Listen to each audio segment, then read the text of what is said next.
Hello, this is Claude Sports Corner, and this is the Pittsburgh Steelers report for Week 4, and the Pittsburgh Steelers are at home, and they are going to face the Kansas City Chiefs. In fact, in essence, they will be facing the same offense that gave them problems when they got their asses kicked, literally, 34-3 in Philadelphia. Now, instead of Carson Wentz, the rookie phenom, we get to go against Alex Smith.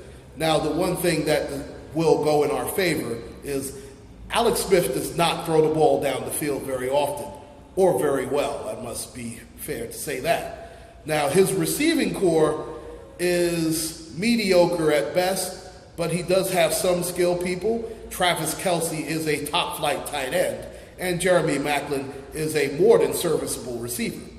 Now, of course, our secondary is among the worst in the NFL. I have to say that. There's no doubt about it.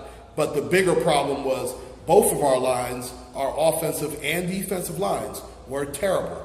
And I have to call out both Marquise Pouncey and David DeCastro on the offensive side of the ball. And on the defensive side of the ball, of course, everybody was bad.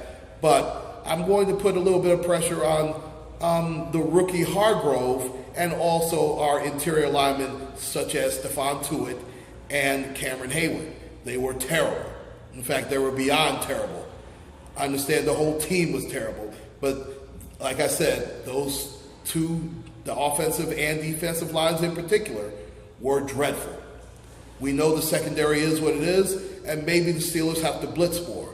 But they have to be careful, stay in that two-deep shell. They have to do that. They cannot allow people to go deep on them. Now, luckily, again, Kansas City does not have an elite receiving core, and we should be able to do a decent job. But we have to put pressure on Alex Smith, because Alex Smith does tend to get a little nervous, and he cannot throw the ball with people in his face. And the Kansas City offensive line is not that great either. Trust me. Eric Fisher has been a bust as a first-round pick, and he's been in the league about 3 or 4 years now, but he is not what you would call an elite left tackle. And he can be had, trust me. Now, we have to maybe overload the blitz a little bit. But if we can do that, I think we'll be fine. Now, obviously, Le'Veon Bell comes back for us. That is a huge lift for us. And it gives D'Angelo Williams a lot of rest. Now, Big Ben, even though he was harassed and going through it, he did not throw an interception, which is good news. And that was about the only good news that I got out of this game. Antonio Brown had a decent game, but those numbers are garbage numbers. They're hollow numbers. Marcus Wheaton, I understand, is his first game back. Those drops, unforgivable. We cannot have that this week against Kansas City. Now, I do expect the Steelers to do a lot better at home. I expect their defense to play a lot better. They have to revert to the form that they showed in both weeks 1 and 2. Now, also, they might have to make a change. The most overrated part of our team so far is our offensive line. They say it's a strength. It's only a strength because Marquise Pouncey is healthy. If Pouncey ever goes down, it becomes a weakness because we're not very strong at left tackle. Our right guard is hurt. Our right tackle is solid, but Ramon Foster being hurt really limits us. And I'm telling you, David DeCastro, I'm really down on him. And I like DeCastro. He's a very good player. But he was mediocre at best. And he wasn't even that last week. He was dreadful last week. That might have been the worst game DeCastro has played in a Steelers uniform. And I'm pretty sure that we will bounce back. And I know Mike Tomlin was pretty much embarrassed by the entire debacle as well. And I'm pretty sure that they did not have an easy practice. I can pretty much take that to the bank.